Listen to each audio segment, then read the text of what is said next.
Hi, happy Saturday, everybody. In the TRS-80 world, as promised, I'm back with a follow-up. Um, I'm switching gears and, like I said before, taking a break from Ultimate and did a lot of work with that. So now I'm switching back to Tales of Suburbia because this game is almost done. And so if you make it to this stage in the game, um, well, you can get to this screen, um, but it'll take some work. But if you do make it this far, this is, you go through the kitchen. I don't know if you guys remember that. Kitchen, go through there. Now we're out in the backyard, and this is the final screen. Um, so if you make it out to the backyard, and I still have to clean up this edge right here of yellow. There's just a lot of back shading going on because the way it paints, the edges of the trees are yellow. So I had to create a yellow border here. And then I had to close the spaces off between the trees and then paint it in because it's supposed to be the sky. So I just have to go back, and I just noticed this before I made the video. That piece of trim right there will be blue to match, so have this yellow up here. But anyways, what this is he's going to step into the backyard, probably from here, and you won't be able to go any farther this way, and you won't be able to go up into the woods, maybe only up to this point. You can't go in there though, and you won't be able to go down either. So I might have a little arrow right here so you know which way you came from. But they have a big open backyard here near the woods with grass, and this is where the character's name is Billy. I don't know if I mentioned that before, but his name is Billy, and I may or may not have mentioned that.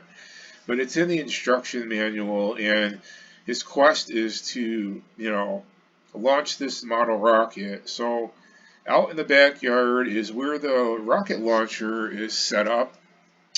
And this is the same rocket launcher that's in the picture up here when we're in when we're inside. If you're outside, we don't get that. But if you're inside, we have this screen divided in half. And in this upper left-hand corner, there's a picture of the rocket launcher with a rocket on it. But down here, our rocket launcher does not have a rocket on it. So there's going to be two steps here, actually a few steps. So if you make it this far, um, you walk over to the rocket launcher and place your rocket on the launcher, and this is a wire that leads to the control box, and you press the button here, and your rocket will launch up into the sky, and you'll win the game. But it's not going to be that easy. Um, Maybe it's going to take a while to figure this game out. That is the end goal here. So now that I've gotten the graphics for the backyard done, which took a few days, few days, maybe more. I don't know. I haven't had a lot of time for programming as much as I used to. But it's done now. So, I thought about putting leaves on the trees, but I don't want to take a whole lot of time with too many details. Um, I don't know of a formula that I could use for a circle where I would get random leaves on the trees, and I don't want to sit there and place every single leaf on the tree. It would take a long time. If I decide to do that, it would just take too long. I don't think I'm going to do that. Um, we only have 4 colors here, and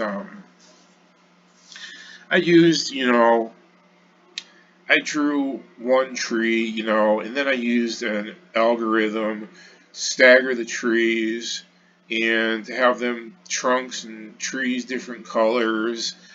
But that was about as far as I went. I don't want to get too carried away with this.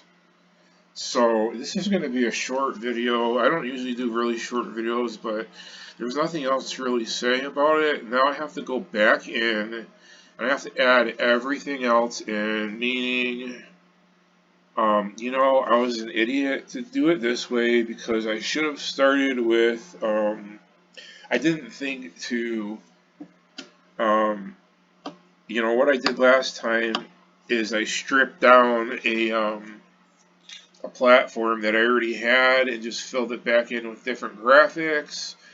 This time I didn't do that. I just drew it up, and now I have to go and put all the controls in.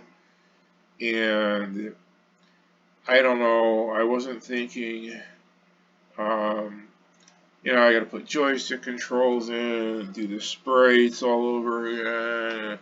It's like lesson learned. I don't know how long I've been working on this game, but it's just I don't ever want to do this again. um, but I think this is much better than anything I ever played on a color computer too, because there was not much done as far as artistic creations. So I try to put a modern spin on this from my experience with video games. So if you look through the list here, you can see that the woods work on a simple algorithm. We have 6 trees, and I just say that if the integer command only looks at the whole number, so if it's equal to a divided by 2, then we'll draw a circle, elongated with a well, they'll both be the same, but one will be higher than the other one. This will be lower, denoted by y is 50. This one has y is 40, so that's why they stagger up and down. I did the same thing with the base. Actually, the paint scheme came next. I just painted the dead center of the circle, and if this is true, then it will be yellow. If not, it will be red painted in. And then this is the trunk. Same thing. They're just staggered and alternately painted. This time I didn't have to use paint. I just used BF. I started with color 4. Otherwise, we change to color 2, and we get the different colored trunks. The sky, I already went through that. And then I just sat down before I made this video and I did the rocket launcher. Okay. I used various techniques here. Just circle statements, line statements, piecet statements. Started off with a circle, small circle. I made it solid by piecetting the center. I didn't have to paint it because there was only 1 pixel space in there. Then I switched to color 4 and I made the legs. And then I cut a rough edge off the top of the circle so it looked better. And here, color 2.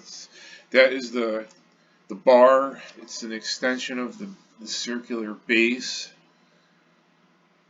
which is yellow right here.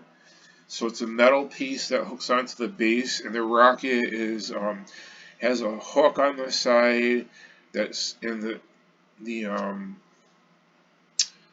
steel bar. It's the stabilizer bar. The rocket slides on that loop so it doesn't fall off the stand.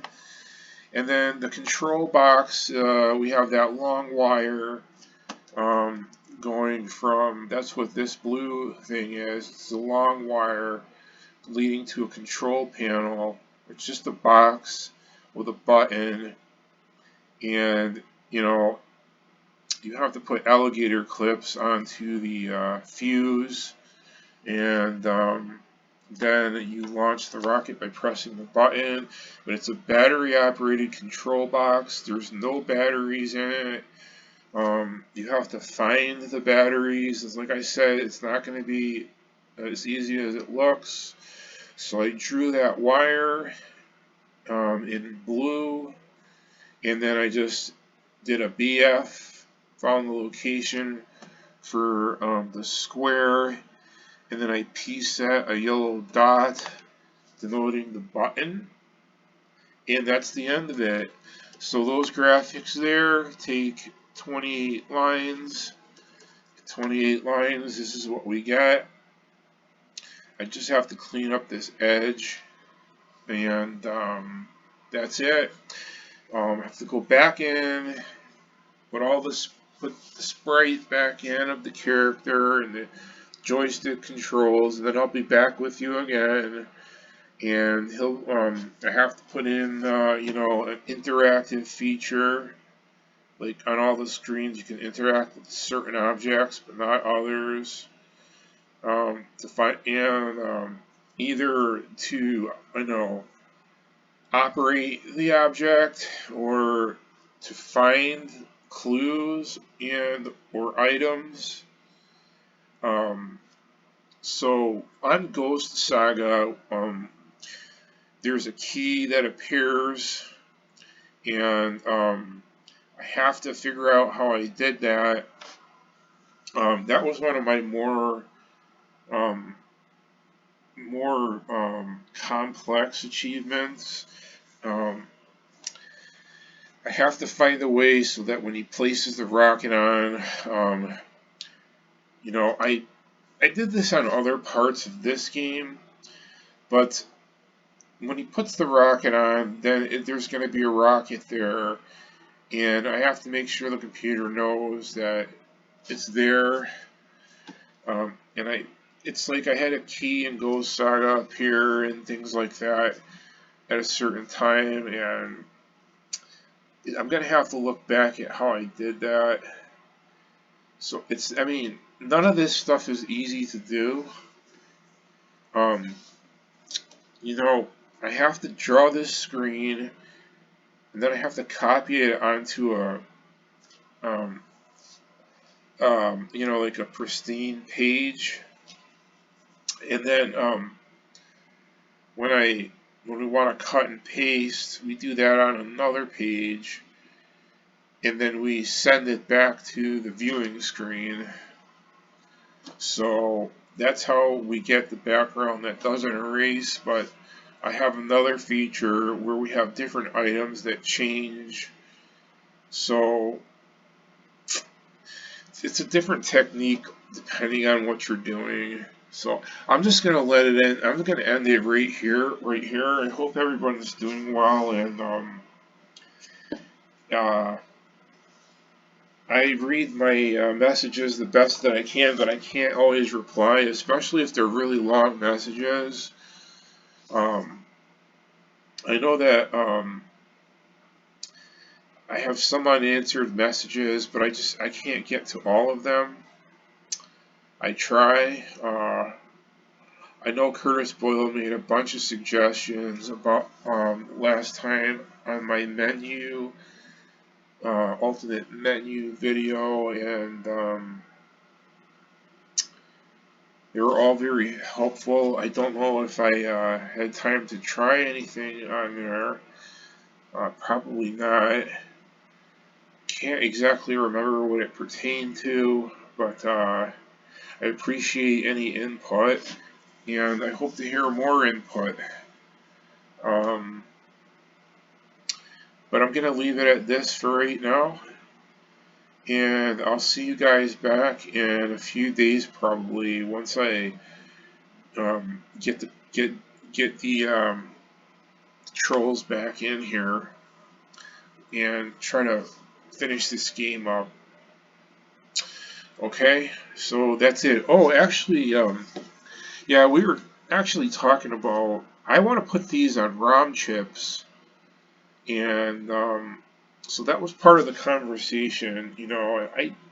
I don't know how to do that, but that would be ideal to make cartridges of my, you know, really crowning achievements.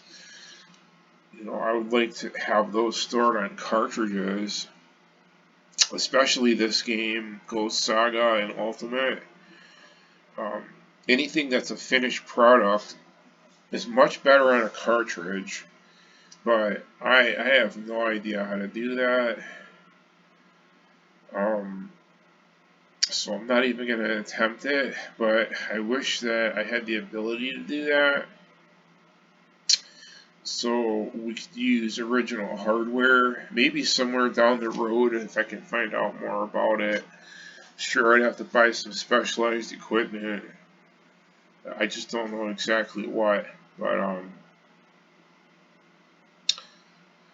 I don't know. So I'll see you guys. Take care. Bye.